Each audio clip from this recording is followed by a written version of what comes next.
Welcome, everyone. We have the joy of speaking to Emily Street today. She is a private midwife and expert in hypnobirthing, and I was very lucky to go to her hypnobirthing classes, which made a massive difference to me. So hello, Emily. Hi, nice to see you. Yeah, nice to see you again. Mm-hmm. So Have first you of all, good. 4 years has passed very fast, is what I've discovered. Doesn't it just? Yeah. Feels like yesterday we came to your classes.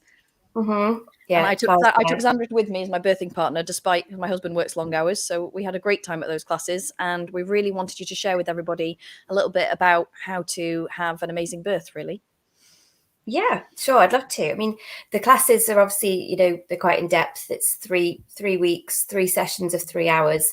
So what I've done is just do kind of like my top 5 tips. I think that it might give you a bit of a feel for the kind of I don't know, the vibe of hypnobirth, because I think some people think it's very out there, very tree huggy, hypnotized, and have lots of sort of quite negative connotations to do with that, sort of thinking more of kind of like the Derren Brown type stage hypnosis.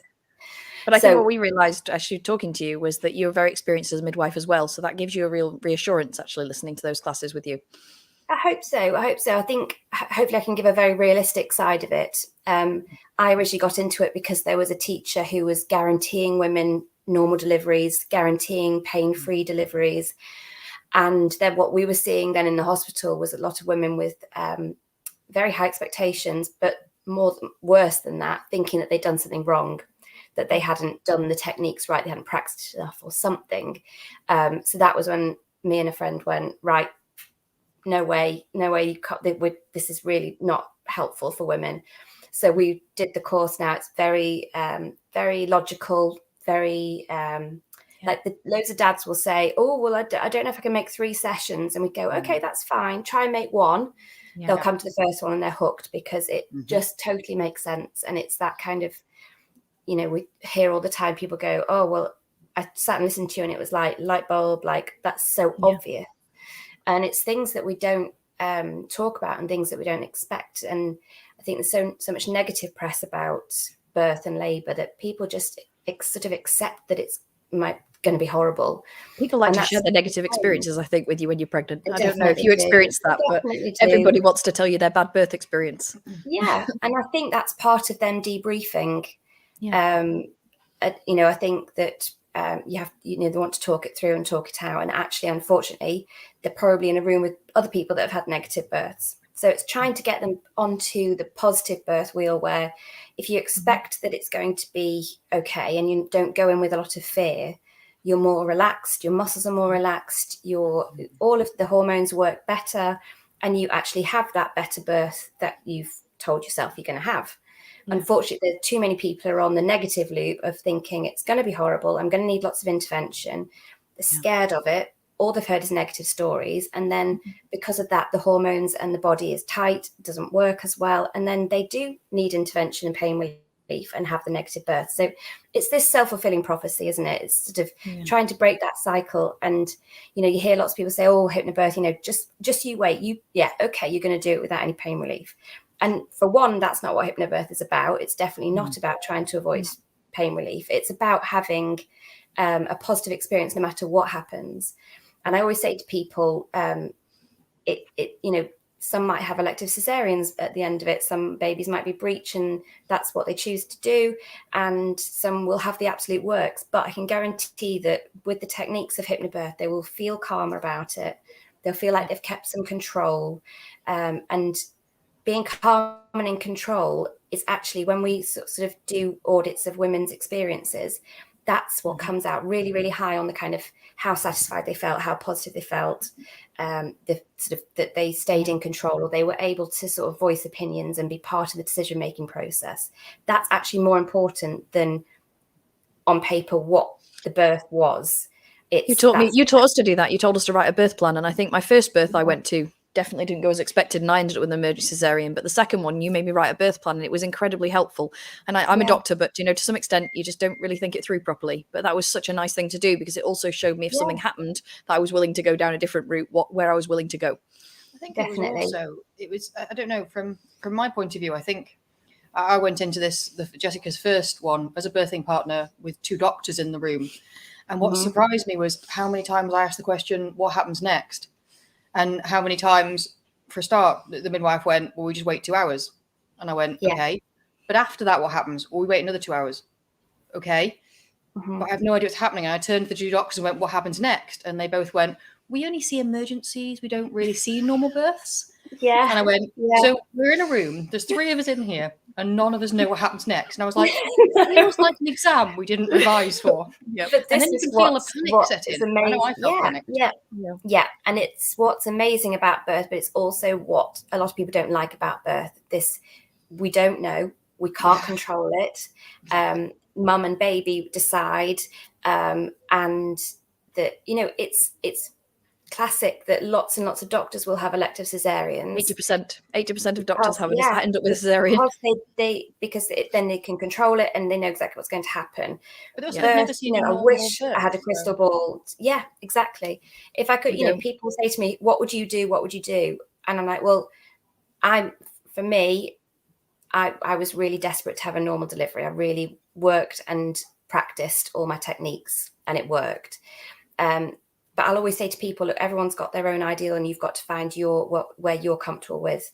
And if someone is very, very, someone that really struggles, if there's that kind of out of control, we're just waiting 2 hours, we don't know what will happen then. For some people, it just doesn't sit, and then the anxiety comes in. So it's this is not about pushing normal birth, home birth, water birth, avoiding drugs, avoiding intervention at all.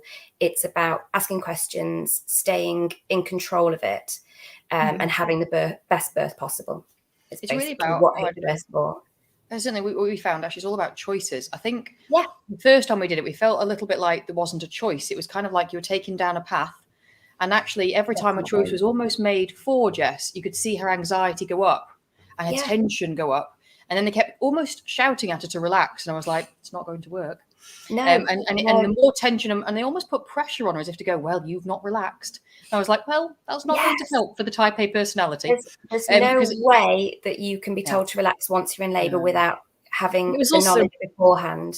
Exactly. It was also bright, and I think I had no preparation. I think what you showed me the second time was if you prepare and you get yourself in the right environment and you have an idea what relaxes you, it really, really helps you. That was bright. It was loud. It was noisy. There was a lot of stress involved. That is my number one. That's what I put on the top of the list. Turn the lights off. It's it's crazy. It drives me mad.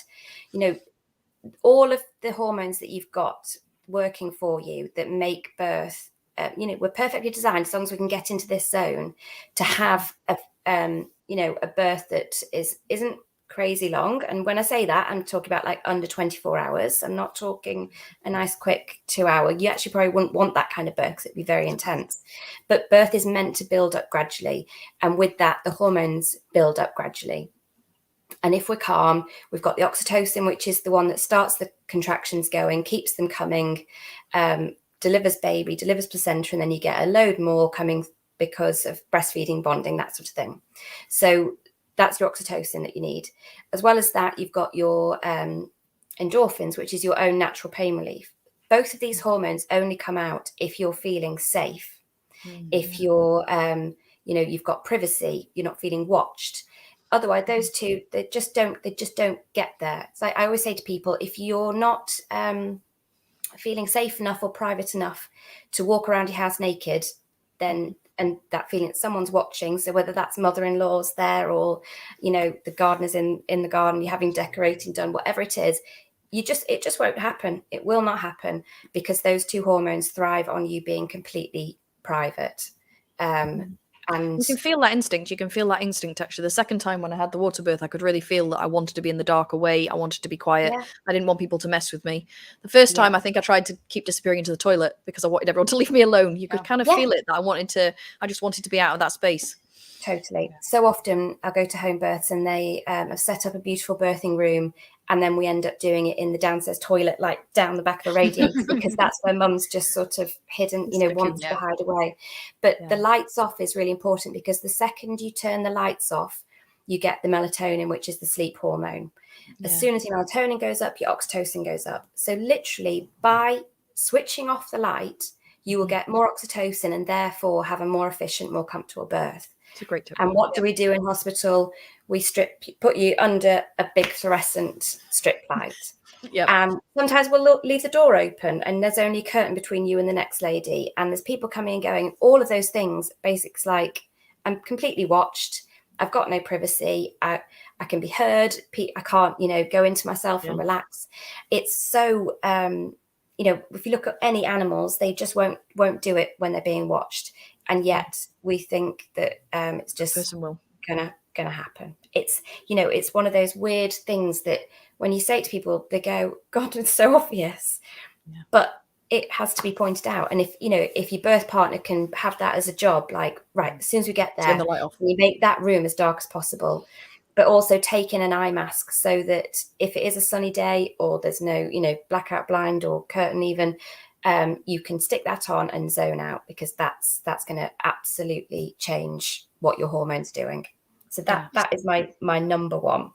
Yeah, great. I think one of the best things you taught us, as well as that, was also by having that plan in place. It was, I think we're all very used to Jessica being very much 100% with it, in control, knows what she wants. And so we were a bit surprised, I don't know, I probably shouldn't have been surprised, but as soon as labour happened, we were like, what would you like, Jess? And she went, I don't know. And I think me and my husband turned around and went, well, how do we do? We weren't allowed to make decisions. Yeah. We had no backup. And so the second time we were like, give me a sheet and went, this is my instructions of what I want. And I was like, oh, this is better. I like this. This is I can follow a guide. You're just not in the frame of mind to make decisions. And no, I didn't expect it. Add into that the potential of maybe having to negotiate stuff if there's kind of issues of choices.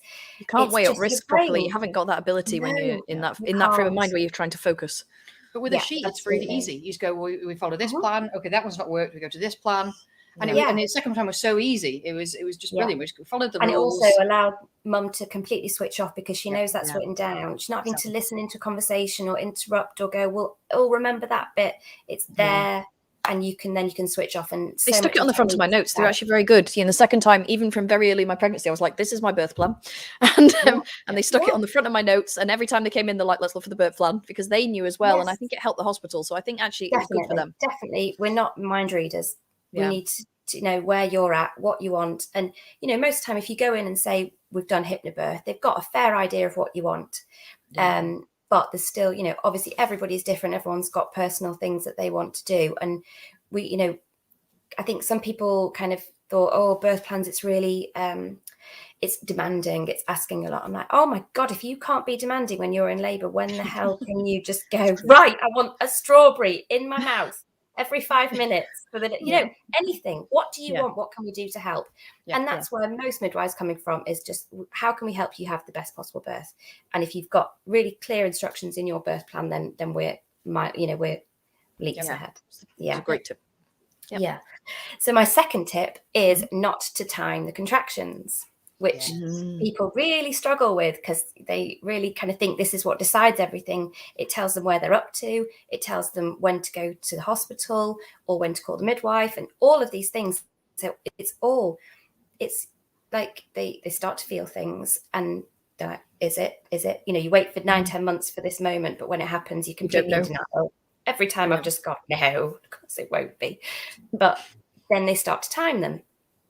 And from that moment onwards, they are engaging all of the kind of rational mind and start analysing. And we're terrible as humans. We look for problems.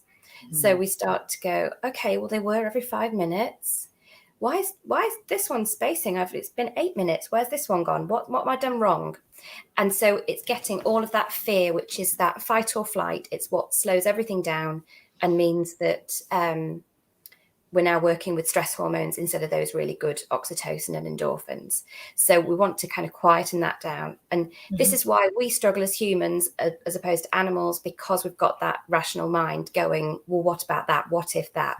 When do I need to go to hospital? Where other animals, they could just animalistic, relax, and they just get on with it. They just go with what their body is telling them to do. And this is exactly what we need to do. As humans, we need to understand to turn off that rational part. So that number panic is actually not good for you.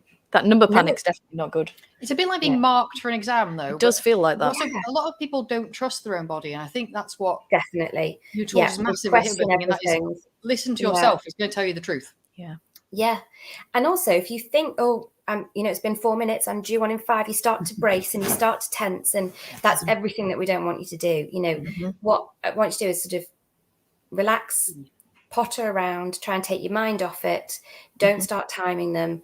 That way you can lose a good amount of time as well. The moment you start to sit down, focus, time them on an app and get all into that, your brain is really like it's tiring. It's tiring. It's clock watching. And that, when you sit in A&E, that feeling of like, I don't know how long this is going to go on. What I want you to do is potter, make a lasagna, make a cake, go for a walk, have a bath, do all. That's what I did the second time. I just wandered around. I just wandered around and chatted in the between and wasn't really concentrating on them. Yeah, you can lose a good few hours just doing that. Where a few hours sat in hospital, and all the research shows that the later you go into hospital, the more likely you are to have a normal delivery. And that's because you're not sat on a bed, so you're mobilizing well, you're eating, you're drinking, you're resting when you need to. And just time flies at home, doesn't it? By the time you've made a sandwich and had a shower, great, that's another hour done. That's an hour of your labour done. Where sitting on a bed, and in the hospitals, very often the clock is right there, really obviously, because midwives need to see. Know what time it was at all. I had no idea. My second one. Good, and you shouldn't. And hormones help us do that. They do. You lose all sense of time when you're in labour, and that's what you're trying to do, and yet we're making ourselves clock watch by timing these contractions. And I actually spoke to somebody once, and they said, I spoke to a midwife, back one of those old wives' tales, the midwife that was there in the room when they go into hospital once they're every 3 minutes and they're lasting 60 seconds. So they literally plucked it because women wanted a black and white when to go. So it wasn't based on anything, just because that's the pattern of your contraction. Like many guidelines, it's just made. They're made. Yeah, it doesn't correlate with what's going on. So I say to people three things, because the big thing about the timing of them, people want to know sort of where they're at so they know when to go. And just kind of to open that out, just to remind you, that how often do you hear of a baby that was accidentally born in the car or, at the bus stop? I know it happens, but it's rare. It is rare. Most people get to the hospital, or midwives get to them at home. They do what was planned. Yeah. Depends how close your hospital is, I guess. The pushing stage is much longer, especially for first birth. It's long enough that you've got even the pushing stage to go through. Exactly. So, it's rare that people are caught out where people are so terrified of it happening too quickly that they go and then they sit and then they wait. And so 3 things of when to go. So 1, if you need pain relief. So if you've tried things at home, like you've had a shower, you've got TENS machine, you've done massage, you're using the Hypnobirth, all of those things, but you're ready for something else, then brill, that's a great time to go in. Because if you're going in before you need pain relief, why are you going in? Bear in mind, I'm talking about low risk women who haven't been told that they need to go in for any reason earlier than that. So that's different. So just bear that in mind. Second one, if you want to push. So if you want to push, then it's probably good time to go. If you're a long way from the hospital or it's coming on very quickly, then maybe it's better to get people to come to you rather than getting in the car. So if you want pain relief or you want to push. The third one is just if you'd rather be there, so you're feeling more anxious about being at home. And that's a lot of people, that's what takes them in. But just try and set yourself like a little, right, let's stay for half an hour more and then see how I feel. Because I think that because you're more relaxed at home, the work that you could do in half an hour might take you an hour to do in the hospital. So often that we see people come in, everything slows down. Because it's that the fight or flight kicks in, you're unfamiliar surroundings, and your body does like a safety thing. My first one, every time at home in night, I was starting contractions. As soon as I got to hospital, they all stopped every time. And it's an amazing thing that your body does, because your body's literally saying, whoa, hang on, is it safe to continue with this? Or should I keep the baby in where I know it's safe? So it's an amazing thing that our bodies do. So lots of women like really kind of kick them, like, my body didn't work.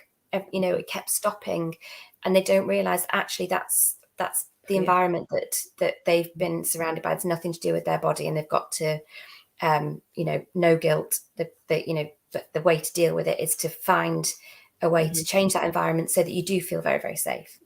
Yes. So that's sort of my don't time it. Great.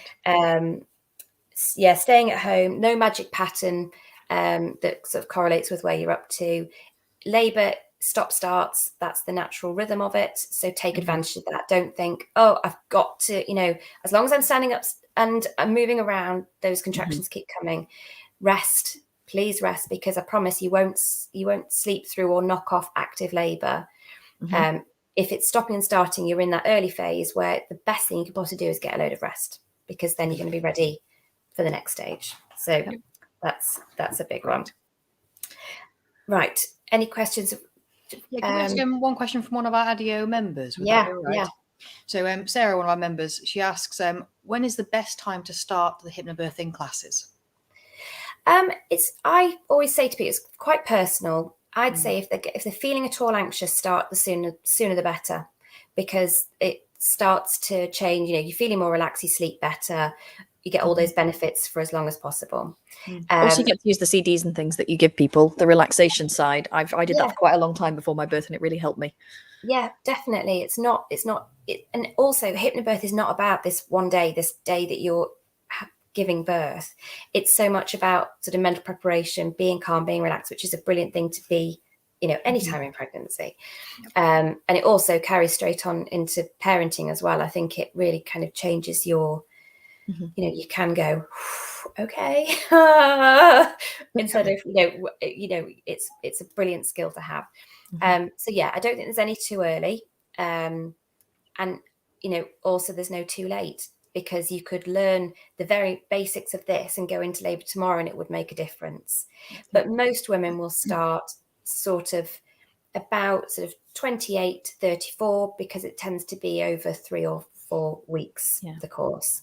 So that just gives them sort of time to use it, enjoy it and practice it without feeling that they're cramming. But the thing as well about Hypnobirth is you don't need to remember what I'm telling you. It's more, a lot of it's about unlearning the fears. That's the biggest lesson that you get from it. And so once that fear's gone, it's gone. You don't have to revise this. You just have to have a really clear birth plan that says things like, remember to turn the lights off. You know what I mean? It's not about remembering it. So people sometimes will leave it to the last minute thinking that's going to help and so it's really fresh, or I'll wait till maternity leave, that sort of thing. So my third tip is to breathe.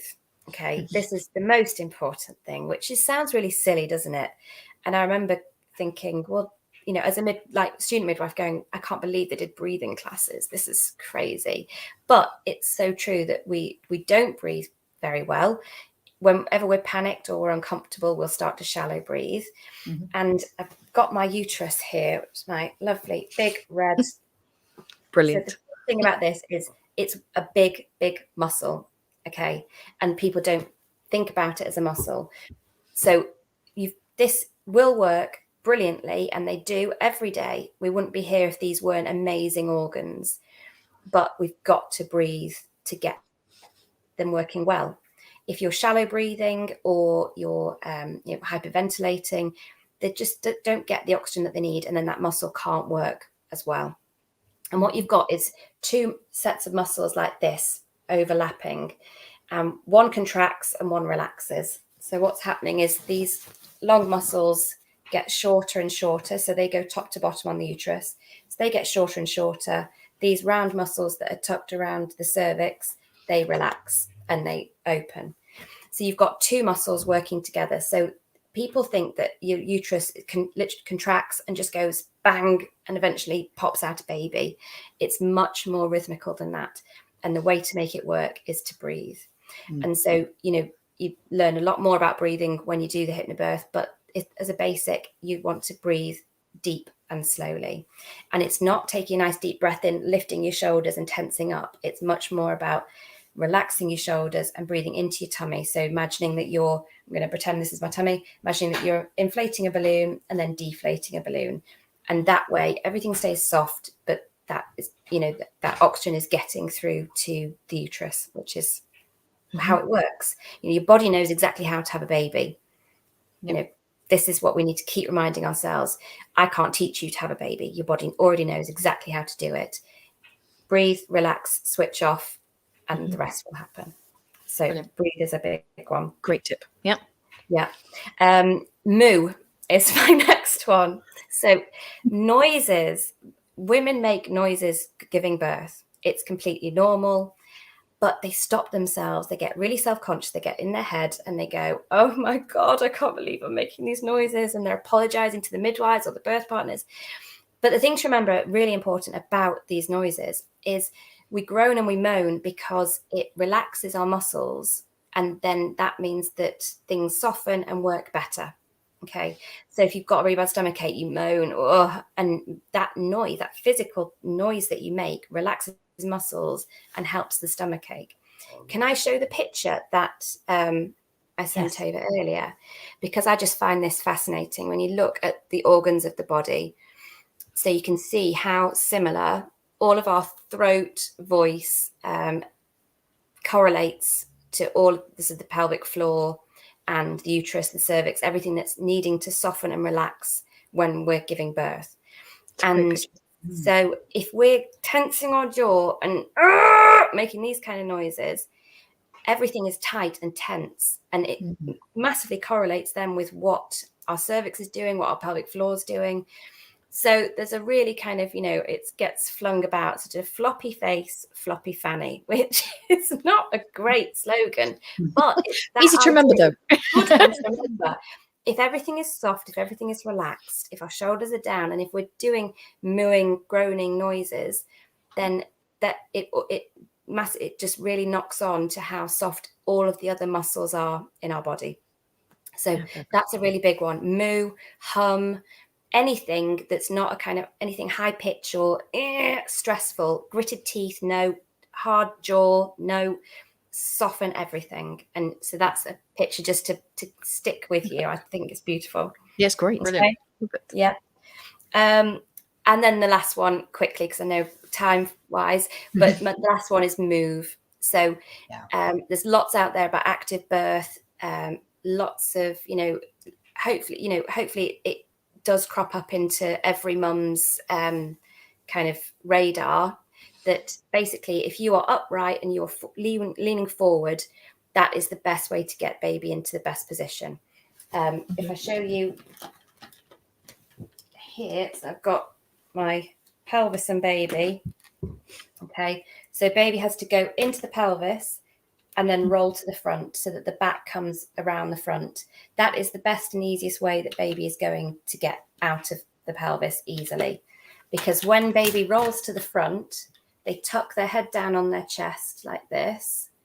And then this nice aerodynamic part of the back of the baby's head comes down first. Okay. And so basically, no matter how big your baby is, you can make your baby smaller by using those positions. So upright, forward leaning, knees open. So they say UFO to try and make it easy to remember. So upright, forward leaning, knees open. And, it's not every minute of every day, but certainly when you're having surges, there's pressure from the top of the uterus and baby will spin the easiest way. So if you can lean forward, then gravity is going to bring baby to the front, and then you're making a smaller baby, and it's going to get out much, much more easily. I think there's also an argument there. I mean, as a chiropractor, there's a point for back pain as well. I couldn't think of a worse position to be in for your back and pressure than lying on it. Yeah. I mean, pretty much lying on your back for anyone with back pain will already say that hurts. So then pushing at the same time. No. And if you're on your back pushing, you're literally pushing the roll. Yeah. You're like this. Yeah. I don't know if you can see that very well, but you're going to have to get baby out. You're going to have to do that. Ooh, nice uphill movement.